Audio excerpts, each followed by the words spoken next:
Well, good morning, everybody. Thanks so much for joining us this morning. We know it's an incredibly busy time. There certainly are a lot of priorities, operational and strategic. We're going to try to focus on some of these strategic things this morning.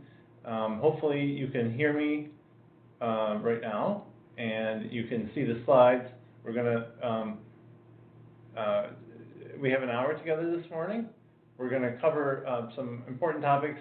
We want to understand what questions you have about this. So you'll see in the bottom corner there's a chat, and you just saw a note pop up in the chat inviting you to submit questions through the chat. So we're going to try to do it that way. You know, interacting in this environment is not always the easiest, but we're going to try to do it. If you have questions or comments or something else you want to talk about related to what we're talking about or something else, please submit something in the chat. We'll be monitoring that, and we'll cover those things as we go. So, good morning. I'm Jeff Paille. I'm a partner here at the Bonadio Group. With me is Mike Vadala, former credit union executive, and I'm sure a familiar face to many of you. I'm currently working on some strategic planning for credit unions. As we get into the topics, we want to remind everyone, this is the standard disclaimer. This is not specific positions or opinions of the Bonadio Group. And in fact, our session today isn't about specific opinions. It's about things that you really need to think about from a strategic standpoint at your credit union. We're hoping to get some thought out there and help credit unions think through some of these strategic initiatives. As far as the Bonadio Group, if you're not familiar with us, we serve credit unions in a variety of capacities, all things audit, but also, especially in 2020, we're talking to a lot of credit unions about strategy, strategic planning, and strategic positioning. That's really the focus this morning, and we hope you find it useful. In terms of engagement, this is not our time. It's not time for Jeff and Mike. It's time for you. So we want you to get value out of this. This includes asking questions and having discussion. And as I said, please put those in the chat so we can interact that way. This can feel awkward in this environment, but please, as you have questions, let's interact. We interact live in many other cases in the past. Can't do that this year, but hopefully we can interact through the chat process. We're going to keep it casual in the context of telling stories, and I always talk about naming names at the beginning of this. I tend to tell stories about some crazy thing I saw or heard at a credit union, and I will not name the names of the credit union to protect the innocent and to protect the guilty in some cases. I've always appreciated that, Jeff. Always.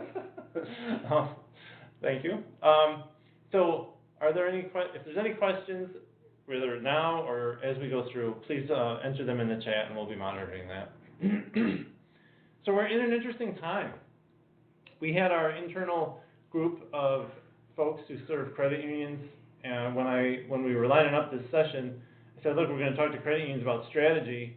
What would we talk about? And in about 3 minutes, we listed off all these things.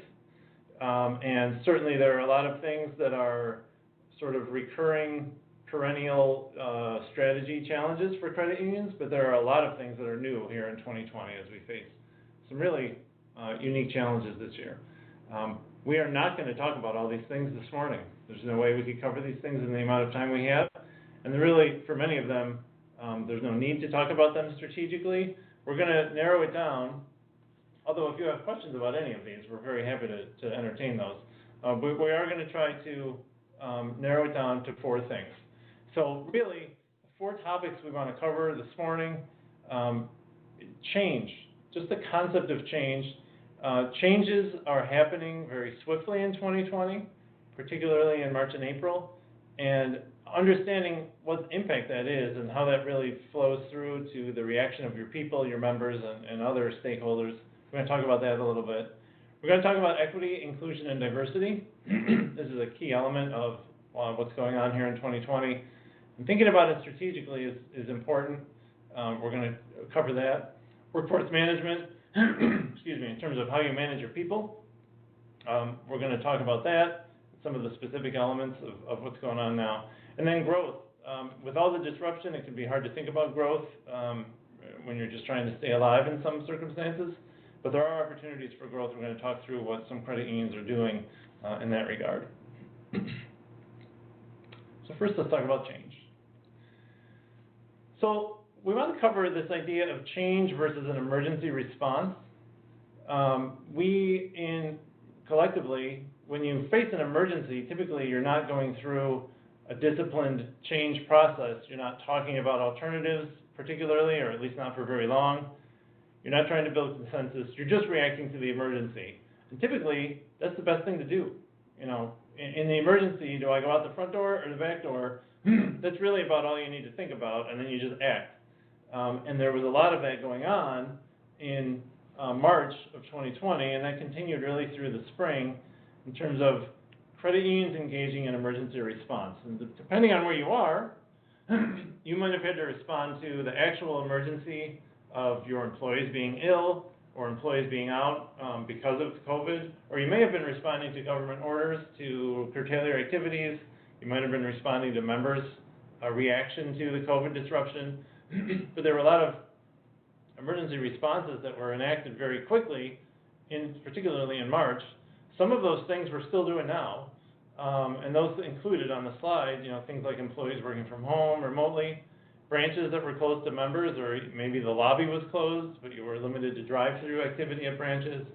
Certainly technology changes. There were a lot of credit unions scrambling in March to find enough laptops and other connectivity devices to make sure everyone could work from home effectively. And then member accommodations, including loan forbearance and fee reductions. Nobody was planning on doing that as part of your 2020 plan, but in March and April, you found yourself doing that on a more regular basis. And then the idea of health screening and cleaning procedures and having hand sanitizer everywhere, again, not part of the plan, but it was a reaction to what was happening as we went through this early part of the spring. So these things are changes, but the differentiation between a change and an emergency response is that people don't expect an emergency response to be permanent. They typically embrace and accept the emergency response because they know there's an emergency. They want the leadership of the organization to respond to that emergency in a way that's going to be effective. But the mindset is, we're doing this because we have to address this emergency, not we're doing this because it's a great thing to do as a change for our organization. So there's now a sense, as we've gotten out of the emergency response phase in the spring and now we're moving into the fall, there's a transition here between those emergency responses that are kind of hanging on, that we're still doing it the, quote, new way from the spring, versus how much of this is going to be permanent, and is it going to be permanent? And we're finding management teams talking about their people's reaction to this kind of a transfer of things from an emergency response to kind of when are we going to get back to something else that's not an emergency response. Jeff, if I could. Yeah, please. You know, I talked to several credit unions around the country, and it's really interesting. One credit union sent every single employee home. They had no one working at any credit union office. Another credit union did not have one person working from home. In between there's a million other options, 60%, 70%. And I think what's really interesting is that there were different ways of doing this, and everybody feels what they did was the right thing.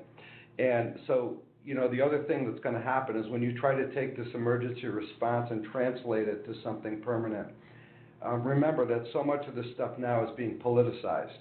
And you've got to really know your members and your employees and what's right, and do what's right. And you can't worry about what too many people might say externally. You've really got to do the right thing for your members and your employees with confidence, because this is not going to be easy when things get a little more normal and you start to figure out exactly what it is that you want to do in the future. So it's just like any other big decision you make, but you do have to know that you're doing the right thing, get your team's input, get your board's input, your members, your employees, and feel good about what you do. Absolutely, and the conversation, I think over the last 6 weeks, really kind of since the beginning of August, has turned from emergency response conversation to this idea of keeping the good stuff, and that's my phrase. But the tone of the conversation kind of switched around the beginning of August to some of these things that we did as an emergency response actually are kind of good. Some of them are even lined up with things that you've been trying to do for a long time, like particularly the member adoption of electronic channels. a lot of credit unions have been sort of strategically pushing to get members to use electronic channels more, and it kind of happened overnight in the spring. How do you hold on to that? How do you keep the good stuff on some of those things? Other things like flexible work schedules, travel expenses. I would guess everyone's under budget on travel expenses for 2020. How do you project that out going forward? Some of these things in terms of, are you going to change behavior permanently versus is this just a 2020 thing? And can we select those items that we want to keep and make them more permanent? So a couple pitfalls of this, and again, we're hearing management teams bumping into some of these things. This idea that we've been doing it for 6 months doesn't necessarily resonate with people, your employees, or your members in some cases. Also, they're finding that individuals who were comforted and embraced the emergency response are now thinking, well, we're not going to do this forever, right? Kind of questions. And management teams are trying to figure out how to address those kind of questions. You didn't really build a case for this as a permanent change. You built a case for this as an emergency response. Are your people invested enough in these things? Do they understand the long-term implications and the value of some of these changes in a way that will get them to embrace it as a long-term permanent change? You do have the advantage that you have had all your people doing it the new way for the last 5 or 6 months, but have they embraced it as a permanent change? And I think when we talk about pitfalls, one of the things we've heard is that the assumption that your people are okay with all these things as permanent changes is not necessarily accurate. So understanding that better is important. So there's more conversation about change. Certainly what elements of the response should become permanent. Are there other things that we didn't do as an emergency response, but that we're seeing other credit unions did in the spring that maybe we should have done, or maybe we didn't need to do at the time, but we might want to entertain those things now? How do we talk about this with our people and with our members? And is there an opportunity, or is there a need to go back and apply what I call change management concepts to some of these things that you've technically already changed as an emergency response? But to get people's mind around it better, is it worthwhile to go back and revisit some of those steps? And when I talk about the steps of change management, there's a lot of different schools of thought on change management, but here's a basic one. 6 steps, really. 1 and 2 is identify the pros and cons. 3 is figure out how you're going to measure this. What's the measure that's going to be improved by making this change? Develop an action plan. Again, back in March, you didn't really develop action plans, you just acted. So you kind of skipped some of this, or significantly abbreviated it in response to the emergency. The communication plan, explaining the pros and cons. Back in March, it was, this is what we have to do to respond to the emergency, and that was enough for people to buy in.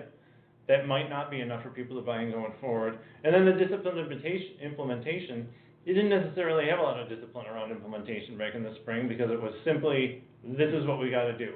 And this gets talked about a lot in the context of IT and cybersecurity. You were setting up a bunch of people to work at home. Cybersecurity is something that's always on your mind, but did you focus on that? Perhaps not in those early days. You just needed these people set up. So, and there's other examples of that for sure. I think as you're doing that benefit and barrier assessment, it's a great time to talk to your frontline people because they are talking to the members every day, whether it be on the phone or in person, and they'll be able to give you a great read on what people are thinking and saying about, are we going to do this forever, or is this just for now, and when it is permanent, I'd like it better this way, or I wouldn't. You'll get a lot of good information from your frontline staff, and I wouldn't hesitate to talk to them. Absolutely. So, a couple of things as we go forward, and again, we're seeing this over the last 6 weeks or so, resistance bubbling up. Are there people, again, talking to the frontline folks, are there people already kind of resisting these things and saying, when are we going to get back to normal? I want to get back to normal. And resisting the implementation of these as permanent changes. Control the messaging around the conversion. Get in front of it because your people are going to talk about it as you roll it out. If you're going to implement these permanently, if you can get in front of the messaging, that typically is better. Measurable pros and cons is always helpful to say, look, things are going to be better if we do this because of this, this, and this.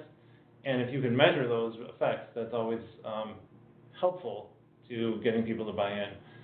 And then this idea that going back to how it was before, if you're not going to go back to how it was before, and in many cases you aren't, explaining to people that that's true and that that's real, don't assume that people understand that that's the case. Because some people are really just more comforted by thinking that we're going to get back to what it was before. And if you have people in that school, but management does not intend to get back to what it was before, there's going to be some friction there, and getting in front of that is going to be helpful.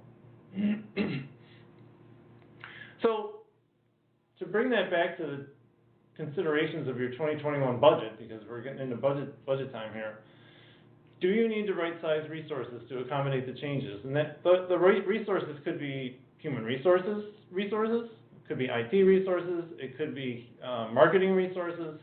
Depends on what kind of changes you're trying to implement and what kind of friction you may sense might be happening related to some of these changes.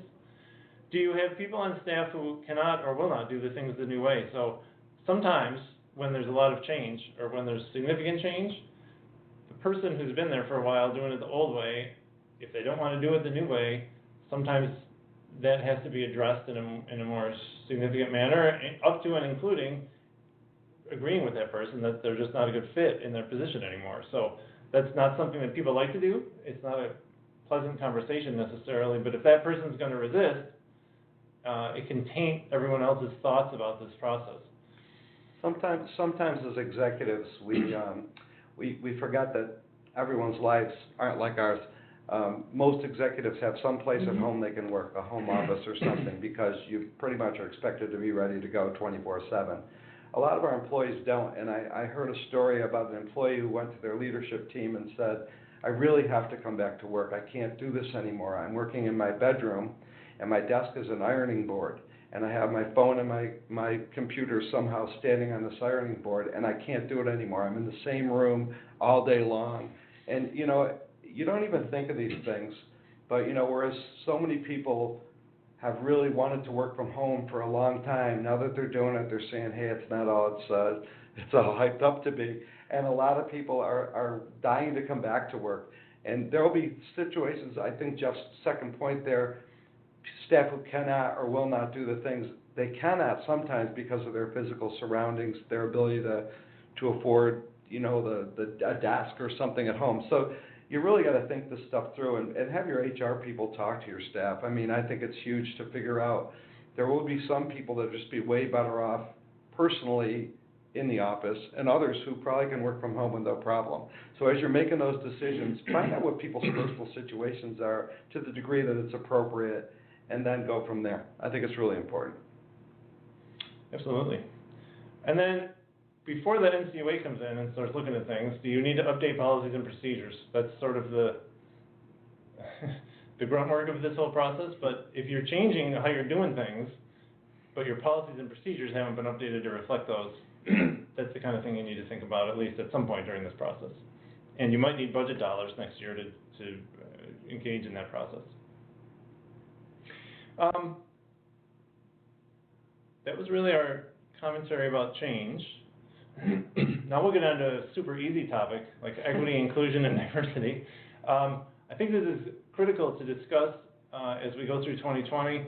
You may be looking at the screen and saying, why are two 50-plus-year-old white guys going to talk about equity, inclusion, and diversity? But I think everybody needs to talk about equity, inclusion, and diversity. We're finding that credit unions are talking about this in a different way, or they are at least looking for a way to talk about this differently in 2020 than they have before. And so it's got to be part of the agenda in terms of a consideration of a discussion. We're going to go through what people are talking about and what we're observing, and hopefully it'll spark some conversation within your own credit union. So this isn't new. I think it's important to acknowledge, especially in credit union circles, that this is not a new thing. It's not some brand new thing out of left field. Credit unions in general and the industry as a whole have talked about equity, inclusion, and diversity pretty regularly throughout, for decades. And I think that means you're well positioned as an industry. That doesn't mean that every single credit union is well positioned to have this conversation, but I think that as an industry, we're well positioned to have this conversation as we sit here in 2020. So EID is generally discussed in demographic categories. The primary ones are gender, age, race, economic means, and LGBTQ+. And there are certainly other ones. I think these are the main ones that are being discussed in the current time frame that we're talking about. And we're going to talk about each of these in the coming minutes here. We have to, in some respects, to cover this in 15 minutes or so, there has to be some generalizations that we're going to be discussing as we go here. So we're not going to get into all the details, but we hope, again, to spark conversation that might be useful as you go through this with in your own organization. So let's talk about gender for a minute, the first one on the list. Generally speaking, credit unions do pretty well on gender. In terms of your members, your employees, the management team at credit unions, and it varies from credit union to credit union, but generally speaking, there's a pretty good mix of a male-female ratio in credit unions. Sometimes the board gets a little bit more skewed toward males, but again, generally, credit unions do this better than many other industries.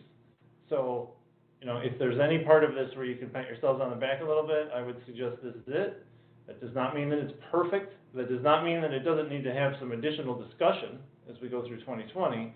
But I think it's worthwhile to point out they actually do pretty well when it comes to the gender diversity within the credit union movement.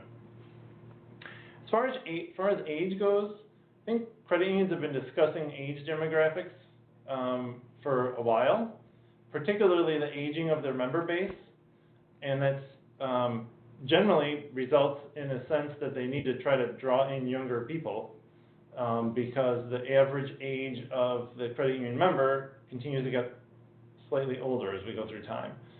Again, not true for every credit union, but many credit unions have already had this conversation, and it's already part of their strategy to try to draw in those younger folks.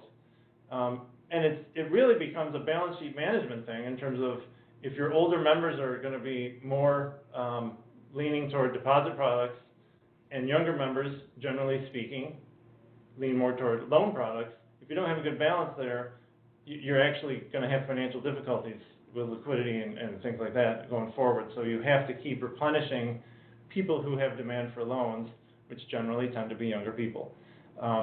So it's not necessarily a bias thing as much as a desire to get younger people involved. This is a challenge for a variety of reasons. One of the other things about this is the definition of younger. We're not always just talking about millennials here. A lot of credit union boards, or certainly we see credit union boards where the average age of the board members is in the mid to upper 60s, maybe even higher than that.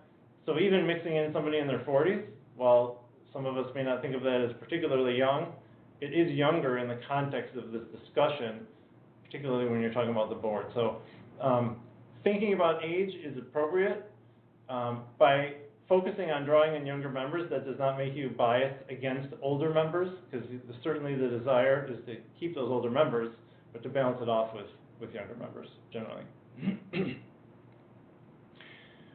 Race. This one has really come to the fore and been headline grabbing in many respects as we go through 2020. This is a little bit harder to measure. There's a sense in some credit unions that you have a community charter, especially credit unions with a community charter, where you have a selection, you have a community charter that covers a particular geographic area, maybe it's a county or multiple counties, and you have chosen really to serve portions of that area by locating branches and really focusing your efforts in particular areas. And there's been a historical practice of measuring the diversity of the population that you're serving against the diversity of your own membership in terms of the racial makeup. But what the critics in 2020 are saying is that by doing it that way, you're essentially perpetuating the status quo. And if you have a charter that allows you to serve an entire county, but you've only chosen to serve the suburbs that are predominantly Caucasian, and you've skipped the parts of that county that might be of lower income folks or of a more diverse makeup, you have self-selected a coverage area, a service area that has a particular makeup, and then patting yourselves on the back for having a member base that is matching that particular makeup that you've self-selected is not necessarily the right way to measure whether you've been successfully evaluating equity, inclusion, and diversity. So that is a challenge to the status quo that is hard to measure. So what is the basis? I think every credit union should think about what is the basis of our racial diversity of those we serve, our employee base, and our board. And what should we compare ourselves to? Should we compare ourselves to the places where we have branches, or to the places where we might have branches but we may have chosen to not put them, or particular service areas where the demographics might be different than what we have historically focused on? So, and it's important here to acknowledge that even the most well-meaning credit unions can have implicit bias. And it's the kind of thing that every employer and every company, not just credit unions, are being asked to reevaluate. And I believe one of the things that it has to start with is determining how you're going to measure this, because the measures that we have now are being challenged, and initially they're really not as effective as maybe we thought they were. One very difficult thing about this is that race is not identified on most forms. So unless people are applying for a real estate loan, you generally don't get that information. So statistically, it's very hard. And there's also stats that home ownership is lower amongst people of color. Now, what you can certainly say is that that's because of implicit bias, but it also could be because of socioeconomic conditions and all kinds of things. So it's very, very difficult to measure this.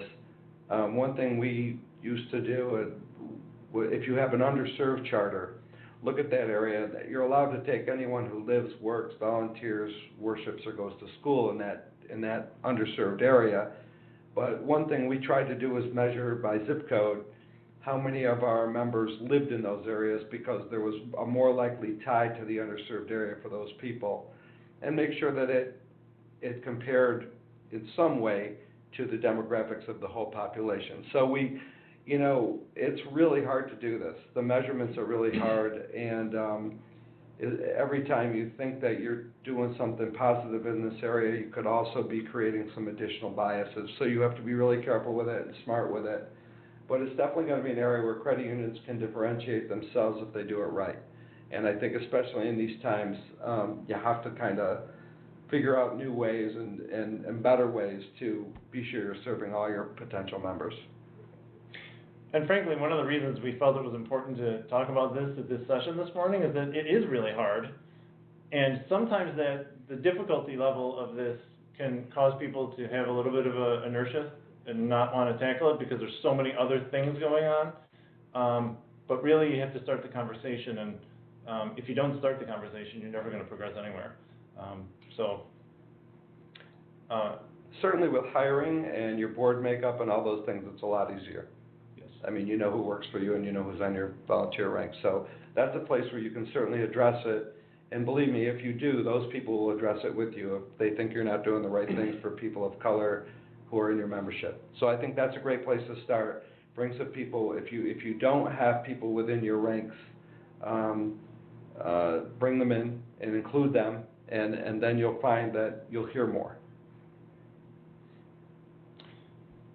So the next diversity measure that we think about is the measure of economic means. We've heard a lot in 2020 about the level of income disparity in the United States and the gap between the rich and the people of lesser economic means. Outreach to those of lesser economic means is a long-held element of the credit union movement. Balancing that with profitability and growth definitely is a challenge. And often when people think about serving people with economic means, they think about, well, if I make loans, to make loans to those folks, I may have to relax my credit standards, which is going to increase my charge-offs and have a financial impact. It also could get me in trouble with the regulators if I'm relaxing my credit standards for one group and not with another.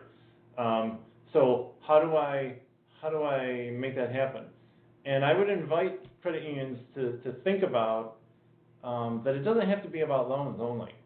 I think we talk about loans a lot with this, but it could also be something as simple as checking accounts. And the working poor who don't have a banking relationship, and therefore they can't have a checking account, and therefore they can't have direct deposit, and therefore they're going to the check cashing place and paying 5 or 10% of their pay to the check cashing place. Is there a way to help with something like that, that while there's certainly risk to the financial institution who's involved in that, in terms of, is that person going to overdraw their account and leave you with a loss, the risks might be a little bit more manageable on some of those things. And I think thinking creatively about how some of those items might be addressed, and that's just one example, to reach out to the working poor or those of less economic means is important. Addressing this income disparity, one of the things that's talked about there is access to financial services, and can credit unions be part of the solution to providing access to financial services to those who would benefit from them in a significant way. The number one source of loyalty is helping someone when they really need it. And that's when people remember you the most. So that's an opportunity to help somebody when they're not 100% where they're going to be, and they'll be with you forever. So I think that's another element of this that you can think about. It's a great way to build loyalty. Yeah. And then we talk about LGBTQ+. This, like Mike said earlier on race, you don't have a lot of data. On this one, you have essentially no data related to who you're serving that might be part of this demographic or self-identify as part of this. And therefore, it's almost impossible to measure where you are on this. Most credit unions have established policies banning discrimination against people who identify this way in employment, lending, and membership. But there are some, if you look at your actual policies, you may have a policy that bans discrimination in employment, but maybe your lending policy doesn't specifically say that, right. or your membership policy doesn't specifically say that. That's a hole in your policies, I would suggest, and it's something worth taking a look at in the context of that. And that also goes through to training. There are probably people in your employee base who have specific feelings about people who identify in this group. And sometimes those feelings aren't so positive. And how do you manage your employee who is faced with someone who is in this group, walking into the branch and having to serve that person, if they have a personal issue with that lifestyle? So there are certainly issues here related to training, issues here related to policies. This one is really hard because you can't really measure, or it's very difficult to measure data on who you serve in this demographic. So what are credit unions doing differently? And again, this is very new. A lot of this has come up in 2020 in the context of this level of focus. But really the first one that we're seeing is people just acknowledging, and when I say people, I mean typically the CEO or the board or somebody is making a statement of some sort to stakeholders, including employees and members, that the organization acknowledges that EID is important. And that's fairly simple to do, and it can actually be done relatively quickly, as long as you have a plan to follow up on it with something else. I think the most important one here is number 2, and that's actively listening. You have to find the right person to listen to. I mean, you're listening to us this morning, but we're not necessarily the right people to tell you what the answer is in your markets, for your employee base, for your member base. You have to understand what folks are struggling with and what opportunities there may be for your credit union to address some of this. And that there are a lot of creative ideas out there, whether it be partnering with high schools there's all kinds of things that people are doing, or credit unions are doing already. So there's not a lack of ideas, there's just a lack of understanding what specific ideas might move the needle in your market or for your credit union. So talking about it and listening to those in your market and in your member base and in your employee base about these issues is really important to be informed before you move to the next steps in this process, which some credit unions are trying to tackle more than one of these steps at the same time, which is fine. But if you haven't listened and gotten yourself informed on what the need is, you may be moving in the wrong direction. So attempt to evaluate where the credit union stands in terms of measurable, reportable data. Again, sometimes you have data on this stuff and sometimes you don't, but if you don't know what data you have and what data you don't have, you're probably not starting off in the best spot. So understanding the data is important. Talking about these at all levels, that includes the board. And we know there are credit unions who are including this in board level strategic discussions. And that's because they're going to allocate some dollars to it, but sometimes it's just because they want to get a sense of the attitude of the board before they communicate the attitude of the organization to everybody else. Setting goals to improve EID. General goals are fine, they serve a purpose, but specific goals are better. And particularly if there's specific goals where you can have a measurable result at the end, or at least attempt to measure a result at the end.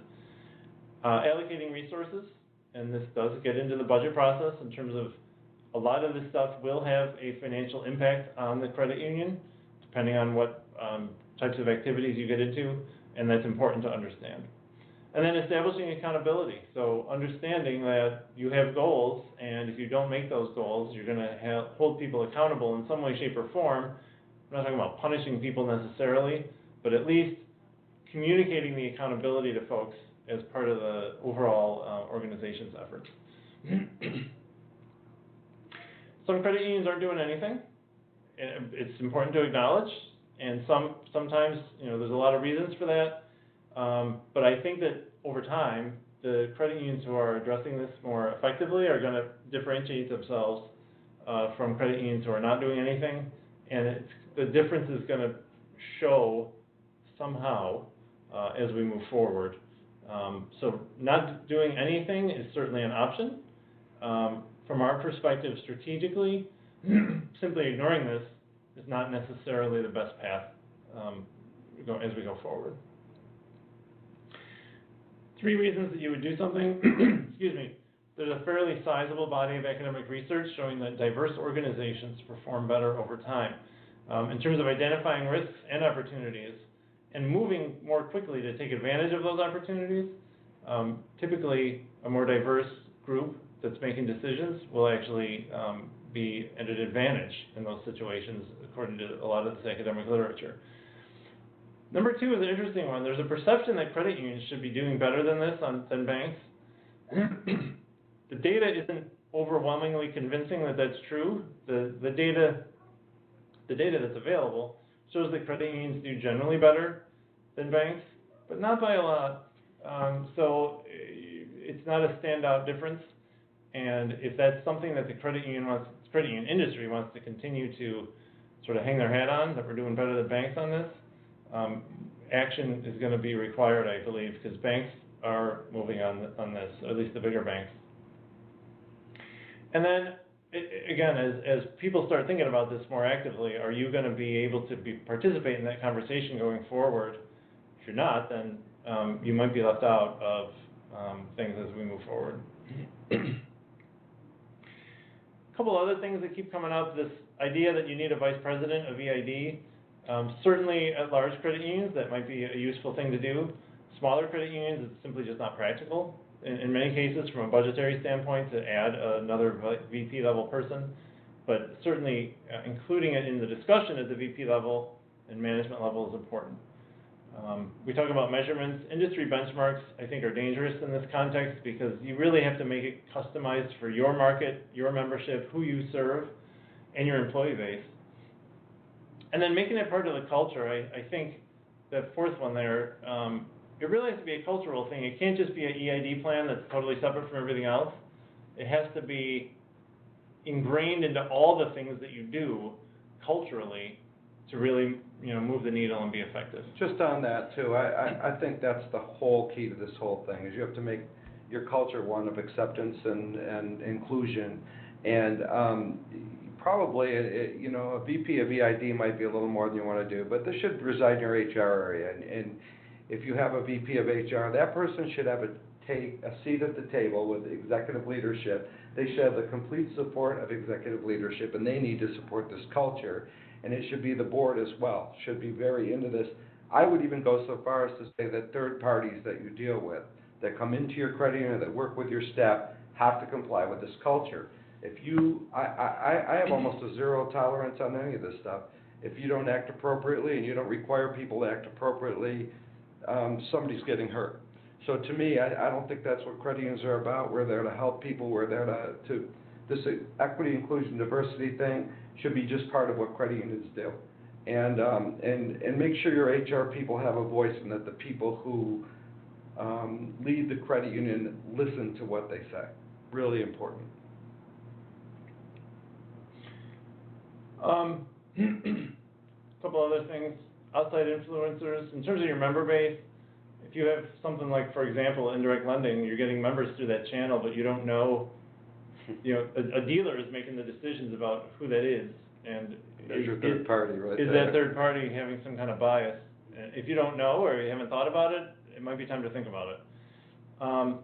If you can't make something happen within your own member base, maybe you can buy loans from a community investment credit union or somebody who has a more established diversity situation, and you could buy loans from them or do some other kind of investing with those as a step or as a part of your plan. And then the other thing is just keep trying. Like we said at the outset, this is not easy. Sometimes you're going to try something and it's not going to work, but that doesn't mean give up. It doesn't mean make it a one-time thing, then you move on to something else. It's got to keep moving forward. Yeah, quickly, without taking too long on this, there are CDCUs all over the country, community development credit unions, that this is what they do all day long, every day. They do it better than I think most large credit unions do it, and helping them do what they do is just as good as helping the people yourselves, because they actually know exactly how to do this stuff. In fact, we can learn, large credit unions can learn from these CDCUs if this is an area you want to get into. So it's a good conversation to have. When we talk about finding the right people to listen to, on that earlier slide, I think people from these CDCUs might be part of that group in terms of who to listen to about how to do this in an effective way. As far as specific budget considerations, do you need time and resources in the budget to allow for effective listening process? You have to allocate time to actually think about this in an effective way. Is there a sense that outside resources might be needed? And if so, can you budget something for that? Even if you're not sure what it is, when you're putting your budget together, as you go through 2021, if you have room in the budget to spend some money on this, it might be worthwhile. Is there evidence of compensation bias? So if you have a diverse employee base and you're happy about that, do you have a problem where some groups are being compensated lower than others? If that's true, it's the kind of thing to get your hands around, and if you can do that during the budget process and think about adjustments that might need to be made, that's a positive step. And that's the kind of thing that you can do because you do have data on that right now in your hands. And it's the kind of thing you want to make sure is not a problem. That's a lawsuit, day one. Right, so there's certainly risk beyond the additional payroll costs that might be involved with that kind of thing. So certainly as you go through this year's budget process, I would specifically ask that question to the HR folks to make sure that you have that covered. If you're planning on extending services, have you budgeted for those costs of those services? And that might include increasing loan losses, fraud losses, those kind of things. They have to be considered as you're moving forward. And then incorporating all that into the budget. So again, there's budgetary concerns, there's culture concerns, and I think the culture stuff is most important. Starts with listening. So, workforce management. We've talked a little bit about workforce management because you can't help but talk about your people when you're talking about change. So, the relationship with employees has changed. And you may not have noticed it because some of this was an emergency response thing, like we talked about earlier, but you're getting into people's business in a way that you normally wouldn't have before. Do people have medical conditions that put them at high risk for COVID-19? You wouldn't typically talk about that kind of thing openly with people because it was considered a confidential thing that you wouldn't get into. But now you kind of have to know, in some respects, if people have a situation. even if people are working from home, and their home arrangement is that they're living with an elderly grandparent or something that's at high risk, those kind of things you might not have cared. It's not that you didn't care, but you wouldn't talk about it openly in terms of your relationship with that employee. But now, that's a pretty common thing to talk about with people in terms of their arrangements. So understanding how to manage that is important. Also, changing job duties. A lot of people have been asked to do things that they wouldn't normally do. You have tellers who maybe are now in your phone response unit or your chat response unit to your website or something. So changing job duties and helping maintain expectations for what people's expectations are is important. So shifting from emergency response to a new reality. Some of the things you did might not be consistent with your written HR policies. If you go back to February of 2020, your HR policies might not say anything about working from home, or any policies about that whatsoever, and yet you may have had, in some cases, a lot of people working from home or remotely or in other arrangement. Have your policies caught up with some of that stuff. Cybersecurity risks, it doesn't sound like a people thing, but it really is. If you have people working all over the place, using personal phones and things like that, do you have adequate cybersecurity considerations there? Do you need an internal audit reaction to some of these things? If you've changed or abbreviated or shortcutted procedures to respond to the emergency, is your internal audit group able to evaluate the effect that might have on risk and if there's anything slipping through the cracks? And we talked about job responsibility descriptions. And are you keeping up with these changes? So, a few challenges here. The first one is about expectations. So the idea that the job description can be thought of in the context of articulating performance expectations. You may have people with a job description that is not reflective of what your expectations are for them in 2020. And understanding that, and I certainly don't want to, Mike and I were talking about this earlier, we don't want to spend a ton of time rewriting everybody's job description. It's not necessarily the best thing to do in the current environment, but at least communicating it somehow in terms of what that expectation is, especially when you are taking into account people's personal medical situations and making less demanding expectations on one person and more demanding expectations on somebody else. Understanding how you've adjudicated those situations and having some documentation around it is important, because there is potential liability on the backside if you're asking people at the same pay rate and the same job title to do totally different things, which we are observing this is happening in some cases, and understand that the documentation there is important, even though it was really done as an emergency response. Communication. We're all doing Zoom meetings, we're all doing online communication and things. A lot of this was new to a lot of people, but a lot of people are used to it now after 6 months. Reevaluating whether it's effective is warranted at this point, we believe. The other thing too is communication has to go both ways. A lot of the communication that was implemented was really top-down communication to communicate to everyone the emergency measures we're taking to do things in response to the emergency. We now have to, and Mike said it earlier, we have to ask the frontline people, how is this going? Like what's happening? What's good, what's bad, and what do we need to do to tweak things potentially to keep moving forward? As far as training goes, pretty much all training has moved to online at many credit unions, not everybody. I had someone suggest to me that there needs to be a training on how to be an effective attendee at an online training, because they're finding that their employees are in the online training, but they're not paying attention, they're distracted, and if you send somebody to a virtual conference where they normally would have gone to another city for 3 or 4 days, and now they're just doing that at their desk online, if all the coworkers are still emailing them, bugging them, knocking on their door, that experience is not as useful. So understanding how to react to that is important on the training side. And is your training effective? Or is it just not that effective? And how do you react to that? Something that I haven't talked to credit unions about, and I will, is that most of the out-of-town conferences are really nice, luxurious places. You know, everybody wants everyone to go to their conference, and they use the location to attract people. So many of our executives, volunteers, board members have gone to these places for conferences. My big question is, what are they doing now? And are they taking the time to do online training or not? Because that was, some even looked at it as a nice perk that they get this training off-site and all this stuff, and it's just not there now. We want to make sure that our volunteers and board members who are running the credit union are being educated and are on top of this stuff. So it's really important to go back and look at your training and make sure that your people and leadership are getting the training they need, not just the staff on site. Really important thing. Talk about adverse actions. It's still okay if a person needs to be fired. Excuse me. If a person needs to be fired, you can still do that. Documentation around that might need to be a little bit different than it would be in a normal scenario, especially if someone's been working remotely. So understanding how that works, but having those clearly articulated expectations is critical and very helpful to this type of thing as well.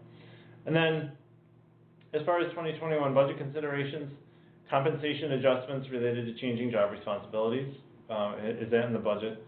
New positions, you may need, the most common thing I hear is that we need more IT people to keep up with the help desk requests and all the stuff, because we have so many people relying on technology more. There are other positions as well. Have you given consideration to training, like as Mike discussed? And then budget resources for your HR policies and procedures to be updated as you go through 2021. With 2020 performance expectations, last quarter's coming up, and normally you've got your goals out there and everybody's trying really hard to make the goals by year end. I'm guessing that those goals are blown away. That the goals that you set 1 year ago when you did your budgeting are blown away right now. I would recommend, if you haven't, I'm sure you probably have, but if you haven't, take time to look at what are realistic expectations for the year now under the current circumstances. Redefine what we want to do in the fourth quarter. Tell your employees what they're working for. It's so much easier to go to work every day with a goal and to approach your job and try and make a certain expectation. Once those things are blown out of the water and they're unreasonable, there's an element of, oh boy, I can't do this. And we got to fix that now. So I would say going into your fourth quarter, if you haven't done this already, and I'm sure most of you have, redefine some expectations. Give people something to work for. Give them some hope. And I think that'll help you a lot with your morale. This is a very different year, and I think a revised budget or revised goal set is appropriate, and I think most boards would agree to it. It's definitely something worthy of discussion at this point in the year, for sure. So we'll talk about growth. We only have a few minutes left, so I'm going to go relatively quickly through growth. There were a lot of challenges to growth that were there before 2020. There are new ones now, and you all know what those are. But there is growth to be had, and there's really three things that we've seen credit unions leveraging for growth. The first one is mortgage volume, including a lot of refi activity. This includes selling mortgages, as well as maybe keeping more long-term mortgages on the books than you would otherwise. Loans for staycation-related expenditures, we're seeing, again, in certain markets, home improvement loans and the like, home equity loans, those kind of things, some volume there. And then deposit-driven growth, of course, many credit unions have experienced significant deposit growth as we've gone through 2020. So opportunities for a growth, making an impression when you can't meet. It's very important that you understand what a person's experience is when they try to reach out to your credit union electronically, through your website or through your app, or even on the old-fashioned telephone call. What is that experience? Because if it's not good initially, that's a loss, that's a missed opportunity. So understanding that and how your credit union is set up to respond to those initial impression opportunities is much more important in 2020. It was always important, but in 2020 it's really important because you're getting a lot more volume through those channels. And the best performing credit unions on this actually have measures in terms of when somebody reaches out through one of these channels, what is their experience? And how does that translate to what they end up doing with you or not doing with you going forward from that inquiry? If you can measure that, and you are measuring it, that's good. Pitching financial wellness rather than products. A lot of times I think there's we have our auto loan special or we have our CD special, and that's kind of the pitch in the past. Now I think that it's resonating more with folks to talk about their financial wellness and looking at their overall situation, because some people's situations have deteriorated in 2020 and others, frankly, have not deteriorated, and they're looking for something to do with some excess cash that they may have on hand. So there's a interest, it seems, from consumers in talking about their financial situation and their financial wellness, as opposed to simply, I need this product because I want to buy a car today. So that changing that discussion and training your people to change that discussion is important. It's so impressive what credit unions have done, emergency loans, deferring payments, all the things that have been part of the fabric of credit unions for so long, but to figure out when people need it, how they can help them. The people I've talked to around the country, it just makes me so proud to have had a career in this industry, because people have really taken care of their members when they need it. And I'd continue doing that. You know, there's still people who are struggling, and it'll all come back. It'll all come back to you. It really will all come back to you. That's great stuff, though. Thank you all for being that way. One more thing that credit unions are doing that's a little different is holding long-term fixed mortgages. I was at a board meeting last week with a credit union, and they had their ALM consultant in, and this person said that he expects the Fed to keep rates at their current rate for 7 to 9 years. I had not heard that long of a time frame before. That's a long time to predict rates in any environment. But his theory was that if rates are going to be this low for that long, keeping a mortgage that's at 2.5%, and it has an average life of 7 to 9 years, isn't that bad, based on the other options you have to invest cash in.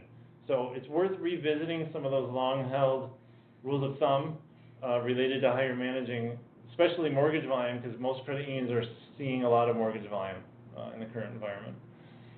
And then we talk about data analytics and artificial intelligence. We don't have a lot of time to talk about this, but it is real, and it is something that, while some people consider it to be science fiction, it actually can be part of your growth strategy, and those tools are filtering down to the point where they're actually within reach of moderate-sized credit unions, whereas before it was just the giant banks who really had access to those kind of tools. And then talking about EID as a growth opportunity, don't think of EID simply as a cost. It could end up being something that helps you grow as you expand your reach, perhaps to new audiences. And then there are some credit unions doing some things that are a little bit different, including buying other things that are not financial institutions. Certainly, if you're doing that, I hope you're performing some due diligence there. And then certainly there are budget considerations to those things. But we're at the end of our time here. We have 1 minute left. We haven't had any questions in the chat box. I certainly appreciate your attention for the last hour. We hope that this conversation led to some ideas of what you can talk about within your credit union. And if you do want to have further discussion about any of these things, Mike and I are certainly reachable. Our contact information is in the last slide, and many of you know how to get a hold of us anyway. We certainly are happy to chat through some of these things as you move forward and help you strategize around some of these opportunities for 2021. Thanks very much. It's been a pleasure to be part of this, Jeff. Thanks for having me. Appreciate it. And thanks all of you. We're glad you could be here. Thank you, everybody.